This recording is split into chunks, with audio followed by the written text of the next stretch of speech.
Now, racism is not prejudice. Prejudice is not racism. Welcome to African Studies 101, lesson number 2.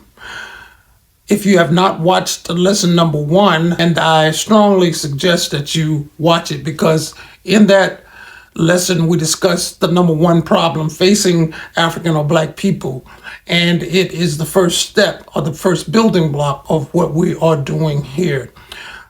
Today we will discuss the origin and the purpose of racism, white supremacy. So let's get to it.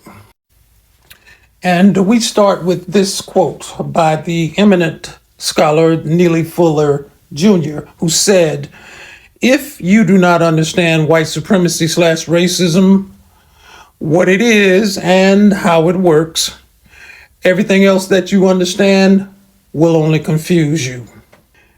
And that statement is important because it reveals the fact that in order to properly understand our history or the history of African or Black people, you must understand racism, because without a proper understanding of that, you will be lost. You will be confused. You will have an incomplete and an inaccurate conceptualization about who African people are. So what is the origin of racism, white supremacy? The origin finds itself in the European world, from those who classify themselves as white people. And it started with a botanist by the name of Carl Linnaeus, who was Swedish and is known for developing the classification of plants. But he later expanded that system to the classification of human beings. His work was picked up later on by Johann Friedrich Blumenbach, who in 1795 wrote the book, The Natural Varieties of Mankind.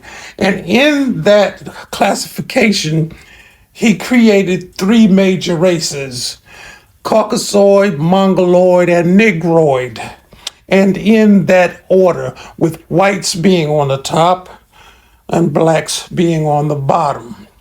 Someone came along some years later, about 20 years later, and said there are actually more than 20 different races: Caucasoid, Mongoloid, blah, blah, blah, blah, blah, and Negroid, expanding on Blumenbach's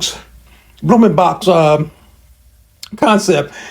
Sometime later, someone concluded that there were over 120 different races: Caucasoid, Mongoloid, blah, blah, blah, blah, blah, blah, blah, blah, and then Negroid. Note that it was always in that order, with Caucasoids being on the top, whites, and so-called Negroids, blacks, on the bottom. That is known as a racial construct. It is a fabrication. It is a creation. It has no basis in reality. And so now we look at, well, what was the purpose behind the creation of and the maintenance of racism? Is to elevate white people to an imaginary position of superiority.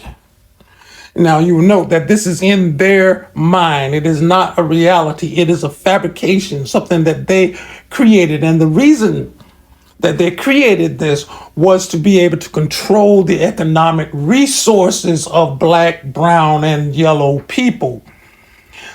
This would ensure that Black, brown, and yellow people would view themselves as inferior and would pose no threat to the European white superiority concept.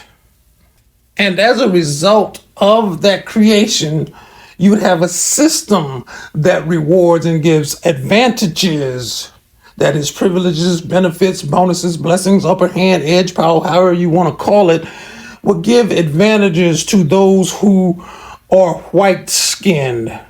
But it would, at the same time, punish and penalize those who are not white skin. Now, we know all of this. We have lived this. If you are an African or a black person, we know this information.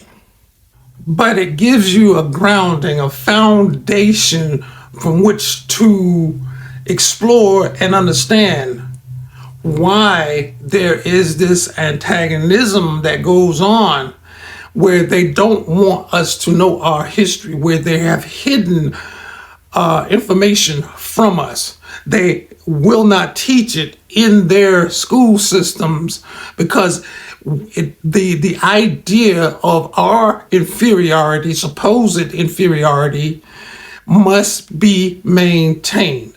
Now, next, what we're going to do is look at, well, how is this system maintained, and in what areas of life do we find it? And so that will be in lesson number 3. If you have any questions or comments, let me know what you think in the comments about these concepts that I've talked about thus far.